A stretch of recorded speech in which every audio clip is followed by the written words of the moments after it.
Welcome to my Expat Stories. Received this one from a bloke from Leeds, plumber. Said he's been carrying this for 2 years. Said it still cuts deep. Said he needs to say it out loud. So here's what he sent. If you've ever believed in someone's purity, hit subscribe. This one's going to hurt. Here's Alan. I'm Alan, 56, Leeds. Been a plumber 32 years. And I need to tell you about Roya, about 14 months of waiting. About believing in something pure, about £44,000 sent because I respected her boundaries, because I loved her for waiting, because I thought she was different, and about our wedding night in Davao, when I touched her and knew immediately.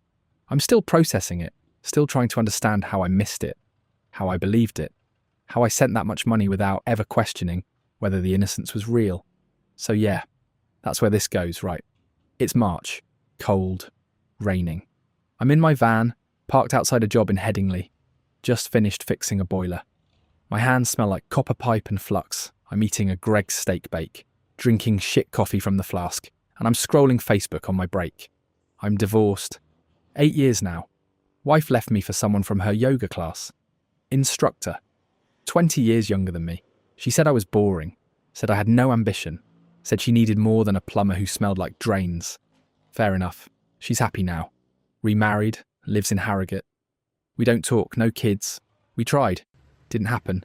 Medical issues on her side. We thought about adoption. Never followed through. Then she left. And I've been alone since. Dating here and there, nothing serious, just existing. I see an ad. Meet Beautiful Filipinas, one of those Asian dating sites. Christian Filipina. I've seen them before, never clicked. But today I'm bored, lonely, wet, cold, so I click. Site opens. Photos of women, smiling, traditional dresses, church backgrounds, Bible verses in bios. It feels different from other dating sites. It feels wholesome, religious, pure. I create a profile, basic info, upload a photo. I start browsing, hundreds of profiles, thousands, women from all over the Philippines, all ages, all looking for foreign Christian men. Then I see her, Ria Flores, 23, from Cotabato, Mindanao. Her profile photo is simple. Her in a white dress, church in the background. Long dark hair, natural beauty. No makeup, just her. Smiling. Genuine smile. Not posed, just real. Her bio says, I'm Ria. I live in a small village in Mindanao with my family. I'm looking for God-fearing man who respects traditional values. I'm saving myself for marriage. Looking for someone who will wait with me. No games, no casual, only serious. Saving herself for marriage. That stopped me. You don't see that much anymore. Not in Leeds, not anywhere really. Everyone's casual now. Hookups, no commitment, no waiting. But here's this young woman, 23, beautiful, saying she's waiting, saying she wants someone who will respect that. I message her. Hi Ria, I'm Alan. From Leeds, England. I saw your profile. I respect what you're looking for. I'm a Christian too. Divorced but still believe in traditional values. Would love to chat if you're interested. She replies the next day. Hi Alan. Thank you for message. Yes, I'm interested to chat. Tell me about yourself. We message for a week. Just getting to know each other. I tell her about my life. Plumber, divorced, alone. Looking for something real. She tells me about hers. Grew up in a small village. Deeply religious family. Her father is a farmer. Her mother stays home. She has 3 younger siblings. She's the eldest, helps support the family. She works as a secretary in a small office in Cotabato City. Makes 12,000 pesos a month, about 200 quid. Barely enough, but she manages. Sends money home. Helps her family. Lives simply. And she's saving herself. That's important to her. Very important. She's never been with a man, never even been kissed properly. She wants her wedding night to be special, wants to give herself to her husband pure, untouched, the way God intended. I respected that, really respected that. In a world where everyone's sleeping around, where nothing's sacred anymore. Here's this young woman, holding on to her values, waiting for the right man, waiting for marriage. We moved to WhatsApp, video calls. First call, I was nervous. What if she wasn't real? What if the photos were fake? What if this was some kind of scam? The call connected. And there she was, exactly like her photos, simple, natural, beautiful. She was in her room, small, concrete walls, single bed, crucifix on the wall, rosary hanging from a nail. Simple, poor, but clean. "Hi, Alan," she said. Soft voice, Filipino accent, sweet. "Hiya, love, you look lovely. Thank you, you look kind, like your photos." We talked for an hour, about everything, about faith, about family, about what we wanted. She said she wanted a husband who'd respect her, who'd wait, who'd honour God's plan, who'd marry her properly in the church, who'd build a life with her. I said I want that too. Want something real, something sacred, something worth waiting for. She smiled. "I'm glad, because I won't compromise. I won't give myself before marriage. If you can't wait, I understand, but I can't change. I don't want you to change. I'll wait, however long it takes." "You promise?" I promise. And I meant it, because she was worth waiting for. She was different. She was pure. We talked every day after that. Messages, voice notes, video calls. She'd show me her life, her village, the rice fields, the church, her family, her mother cooking, her father working, her siblings playing. It was simple, poor but beautiful, real. She never asked for money. Not once. We talked for 2 months. Not a single request, not a hint. Just conversations, getting to know each other, building something. Then one night she mentioned her mother was sick. Diabetes. Needed medication, insulin. Her family couldn't afford it. They were struggling. She was worried. I said, "How much does it cost?"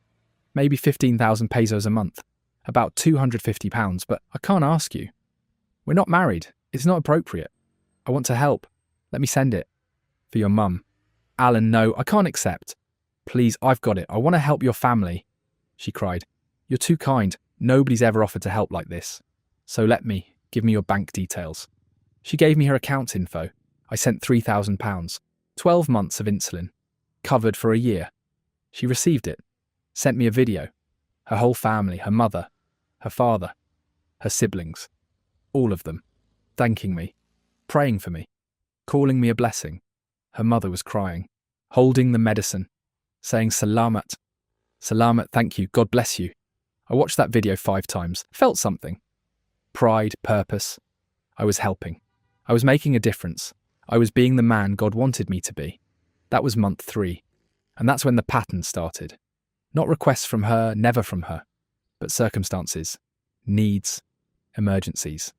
And I'd offer, and she'd reluctantly accept. Month 4. Her father's tractor broke. Needed repairs. Couldn't farm without it. Family wouldn't eat. I sent £2,000. Fixed the tractor. Bought spare parts. Made sure they were sorted. Month 5. Her youngest sibling. Needed school fees. High school. Catholic school. Expensive. Family couldn't afford it. I sent £1,500. Covered the year. Month 6. Typhoon hit Mindanao. Her village was damaged. Houses flooded. Crops destroyed. She didn't ask, but I saw the news. I messaged. Asked if she was okay. She said yes, but things are bad. I sent £5,000. Rebuild. Recover. Help the village. Every time she was reluctant. Every time she said you don't have to. Every time I insisted, because that's what you do when you love someone. You help. You provide. You support. And through it all, she maintained her boundaries. We'd video call. She'd be sweet. Affectionate, but never sexual. Never inappropriate. She'd say, "Goodnight, baby. I love you. I can't wait to marry you. But we can't be intimate until then. God's watching." And I respected it. Loved her more for it. She was pure. She was worth waiting for. Month 8. I flew to the Philippines. First visit. To meet her family, see her village, see if what we had online translated to real life. I landed in Manila. Took a flight to Davao. She met me at the airport. And seeing her in person. Bloody hell, she was beautiful. Simple dress, hair down, natural. No makeup, just her. She hugged me, kissed my cheek, said welcome to my home. We took a van to her village. 4 hours through mountains, through rice fields, through poverty. And I saw where she came from, how she lived, how simple it was. And I fell deeper, because this wasn't fake. This was real. Her family welcomed me. Her father shook my hand. Her mother hugged me. Her siblings called me Kuya, big brother. They fed me adobo, rice, pancit, lechon, simple food, but made with love. I stayed in their house, small, 2 rooms, concrete, tin roof.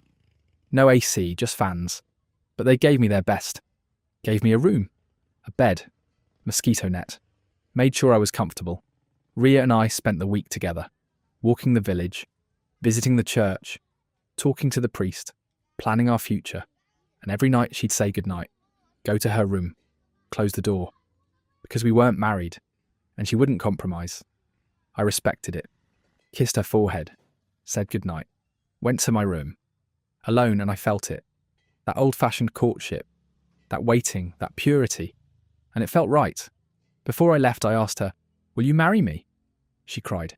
Said yes, yes, yes, I've been praying for this. I gave her a ring. Simple. 500 quid. Not expensive, but meaningful. She put it on. Kissed it. Said I'll wear this every day until we're married. We planned the wedding. 6 months away.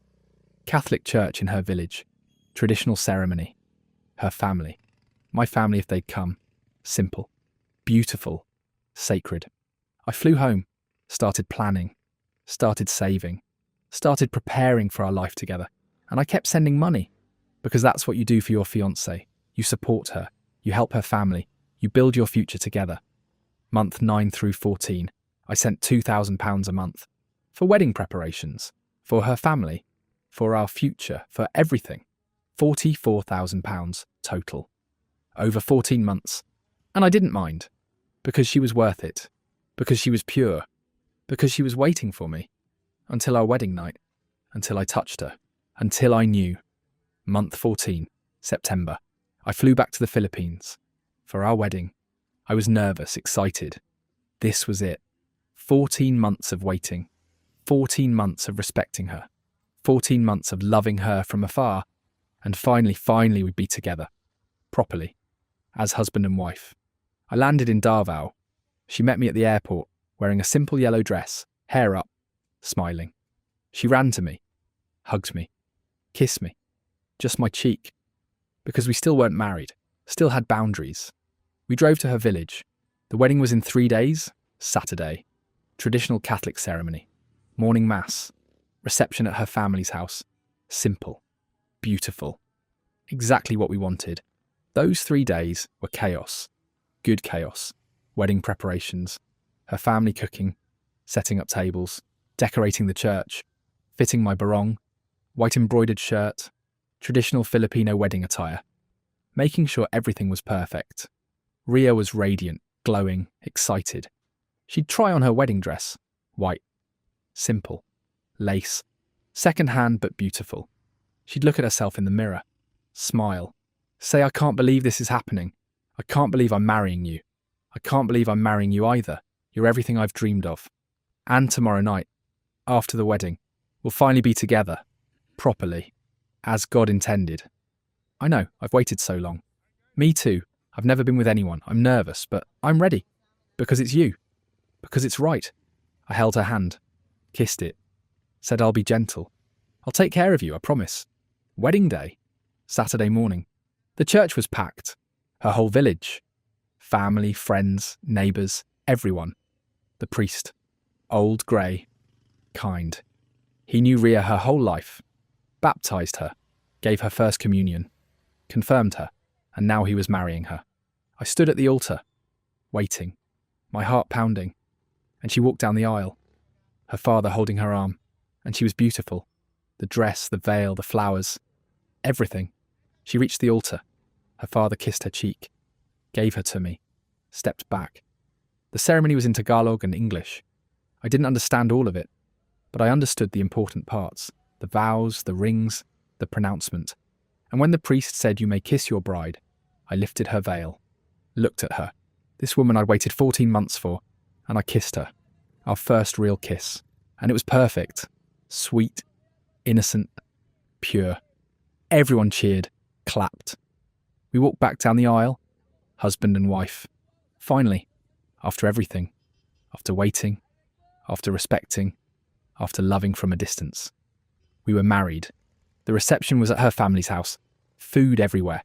Lechon, pancit, lumpia, rice. Halo halo. Simple food, but so much of it. Music, dancing, laughter. Her family, her friends. Everyone celebrating. We danced. Our first dance. Endless love. Playing on someone's phone through a Bluetooth speaker. She rested her head on my chest. Said, "I'm so happy. This is the best day of my life." Mine too. Tonight, after this, we'll go to the hotel and we'll finally be together. Are you nervous? A bit, are you? Very, but I trust you. I love you. I'm ready. I love you too. The reception went till evening. Then we said our goodbyes. Got in a car. Someone drove us to Davao City. An hour away. I'd booked a hotel. Marco Polo Davao. Nice place. Not cheap, but for our wedding night, it had to be special. We checked in, went to our room. Honeymoon suite, big bed, city view, flowers on the table, champagne chilling. Everything perfect. Ria looked around. This is so beautiful. You didn't have to spend so much. I wanted to. You deserve it. She hugged me. Thank you for everything, for waiting, for respecting me, for loving me. I kissed her. And this time it was different, deeper, more urgent. We were married now. We could. We were allowed. She pulled back. Let me shower first. Get ready. Wait for me. I'll wait. Wearing a white nightgown. Simple. Cotton. Not sexy, just innocent. Her hair wet, face clean, no makeup. Just her. She climbed onto the bed, sat next to me. I'm nervous, me too. Be gentle. I promise. I kissed her. She kissed back. We laid down, and I started. Slowly, carefully, touching her, holding her. And that's when I felt it. That's when I knew. The way she moved, the way she responded, the way she touched me back. It wasn't awkward, it wasn't hesitant, it wasn't inexperienced. It was practiced, confident, skilled. I pulled back, looked at her. You've done this before. What? No, I haven't. Yes, you have. The way you're moving, the way you're touching me, you're not a virgin. I am, I swear, I don't know. Instinct. Instinct doesn't work like that. You know what you're doing. She sat up, pulled away.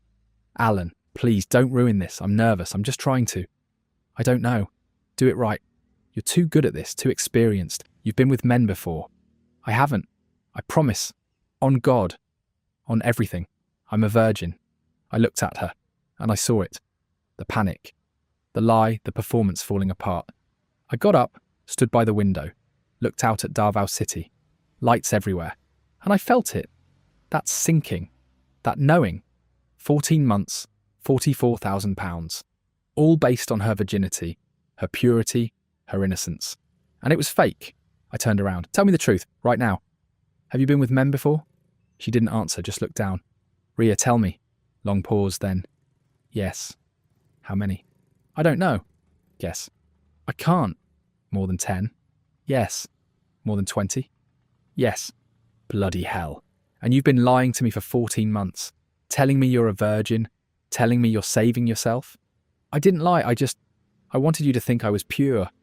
I wanted you to respect me. I wanted you to love me. So you lied. You pretended. You played the virgin. For 14 months. While I sent you money. While I respected your boundaries. While I waited. You were lying the whole time. She started crying. I'm sorry, I'm so sorry. I didn't mean to hurt you. Where? Where were you with these men? In your village? No, not in the village. In Manila. Manila? You said you've never been to Manila. I lied. I've been living in Manila for 3 years. I work there. Work there? Doing what? She didn't answer. Ria, doing what? Bars. I work in bars. In Malate, Burgos Street. I work with foreigners. You're a prostitute. I'm not a prostitute. I work in bars. I sit with customers. Sometimes I go with them. But it's not. I'm not. You're a prostitute. And you've been lying to me about everything. About being a virgin. About living in the village. About your innocent life. All of it. Lies. Not all of it. My family is real. The village is real. I do visit them. I do send money. That part is true. But the virginity, the saving yourself, the purity, all fake. Yes. And the money I sent? The £44,000? Where did that go? Some to my family, some to my life in Manila. Rent, bills, everything. Your life as a prostitute. I'm not a prostitute. You sleep with men for money. That's a prostitute. She was sobbing now. I'm sorry, I'm so sorry. I didn't know how to tell you. I didn't want to lose you. You already lost me. The second you lied. The second you pretended to be something you're not. I grabbed my bag, started packing. Where are you going? Home, back to Leeds. Away from you. Away from this lie. Alan, please, we're married. We just got married. Don't leave. The marriage is based on a lie. You're not who you said you were. I married someone who doesn't exist. I'm still me. I'm still Ria. I still love you. You don't love me. You love my money. You love what I can give you. But you don't love me. I finished packing. Walked to the door. She ran to me, grabbed my arm. Please don't go. We can work through this. I'll be honest from now on. I'll change. Please. I pulled away. I spent 14 months respecting you, waiting for you, believing in you. And you were lying the whole time, working as a prostitute in Manila, sleeping with knows how many men, while telling me you're a virgin, while telling me you're pure, while taking my money. I can't forgive that. I left, walked out of the honeymoon suite, took the elevator down, got a taxi, went to the airport, booked the next flight to Manila, then Manila to London.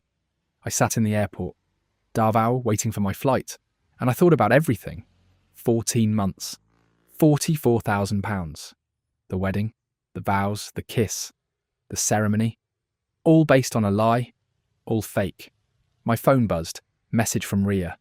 I'm sorry, I know I hurt you, but I do love you. Please give me another chance. I blocked her, deleted everything, messages, photos, videos, all of it. Gone. I flew home, back to Leeds, back to my flat, back to my empty life. And I felt it. That shame. That humiliation, that rage. I'd been played, for over a year, by a prostitute pretending to be a virgin, and I'd believed every word. I looked into it. After I got home, I found her real Facebook. Not the one she'd shown me. Her real one. Under a different name. Jeriza. Not Ria. And there she was. In Manila. In bars, in clubs. Photos with foreign men. Photos in bikinis. Photos that were nothing like the innocent village girl she'd pretended to be. I found her on a website, escort review site, Philippines. Reviews from men, foreigners, talking about Jeriza, about how good she was, about her services, about her prices. 1,500 pesos an hour. 20 quid. That's what she charged. 20 quid an hour. And I'd sent her £44,000 thinking she was a virgin. I read the reviews. Men talking about her. Great experience, very skilled. Knows what she's doing. Highly recommend. Been seeing Jeriza for months. Always consistent. Always worth it. She's one of the best in Burgos. Don't miss her. I felt sick. Physically sick. This woman I'd married, this woman I'd loved, this woman I'd waited 14 months for, was a prostitute, with dozens of reviews, with hundreds of clients, and she'd convinced me she was a virgin from a remote village who'd never been touched. The purity was the con, the innocence was the bait, and I'd swallowed it completely. I tried getting an annulment. Called lawyers, Philippine lawyers, UK lawyers. Both said the same thing. Fraud is grounds for annulment in the Philippines. But proving it is difficult, expensive, takes years, and costs more than I'd already lost. One lawyer said it'd cost £15,000 minimum. Court fees, legal representation, travel back and forth to the Philippines for hearings. No guarantee I'd win. And even if I won, I'd never get the money back. So I gave up. Left it. We're married on paper. In the Philippines. But not in the UK, because I never registered it here. Never told anyone. So legally in the UK, I'm single. In the Philippines, I'm married to a prostitute. I told one person. My best mate, Jeff.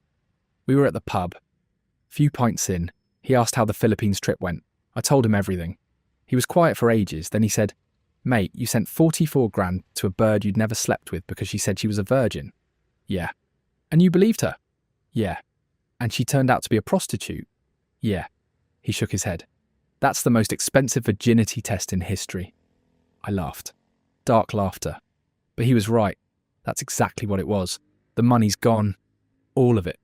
£44,000. Savings wiped out. Credit cards maxed. I'm still paying them off. 2 years later, still in debt, still recovering. I worked out what I'd sent, month by month. Insulin for her mum, £3,000. Tractor repairs, £2,000. School fees, £1,500. Typhoon relief, £5,000. Monthly support, £2,000 a month for 6 months, £12,000. Wedding expenses, £8,000. Flights and hotels, £6,500. Ring, £500. Total, £44,000. All sent to support a virgin from a remote village. Except she wasn't a virgin, wasn't from a village, was a prostitute from Manila playing a role. And she played it perfectly. The religious profile, the innocent photos, the boundaries, the waiting, the reluctance to accept money, the family gratitude videos, the purity speeches, all of it, scripted, performed, designed to make me believe. And it worked, because I wanted to believe someone pure still existed, wanted to believe waiting meant something, wanted to believe I'd found something real in a fake world. I looked for her online. After I got home, found her working profile. Jereza, still active, still in Manila, still working Burgos Street, still getting reviews. Business as usual. I wanted to warn people, wanted to post on forums. She's a scammer. She pretends to be a virgin, takes your money, it's all fake. But I didn't. Because what's the point? She just changed names, create a new profile, find new marks. The con would continue. And she's probably doing it right now. Some other bloke, some other Christian dating site, some other virgin story, some other 14 months of waiting, some other $44,000. Because it works. It worked on me. It'll work on the next bloke. And the next. The virgin angle is brilliant. It's the perfect con. Because it requires time, patience, respect. And the longer you wait, the more you believe. The more you invest emotionally and financially, the deeper the hook goes. If she'd slept with me on the first trip, I might have questioned things, might have been suspicious. But 14 months of waiting, 14 months of boundaries, that built trust, that built belief, that made the lie unquestionable. I don't date anymore, don't trust anyone, don't believe in purity, don't believe in waiting. Because I've seen what belief costs. £44,000, 14 months, a wedding in a village church, a honeymoon suite in Davao, and 5 minutes of touching her before I knew the truth. 5 minutes to destroy 14 months of lies. But those 14 months destroyed me first. I'm Alan, 56, Leeds, plumber, married to a prostitute I've never seen again, still paying off debt from respecting her virginity, still processing how completely I was played. And somewhere in Manila, Ria or Jereza or whatever her real name is sitting in a bar on Burgos Street, telling some other bloke online that she's a virgin, that she's saving herself, that she's worth waiting for. And he's believing her, just like I did, sending money, just like I did, respecting boundaries, just like I did, waiting, just like I did. And in 14 months, he'll marry her. And on their wedding night, he'll touch her. And he'll know, just like I knew. But by then, she'll have his money, and another wedding photo to add to her collection. And another stupid bloke who believed the virgin lie. This is my expat stories. Sometimes the longest wait reveals the biggest lie, and purity is just prostitution in disguise.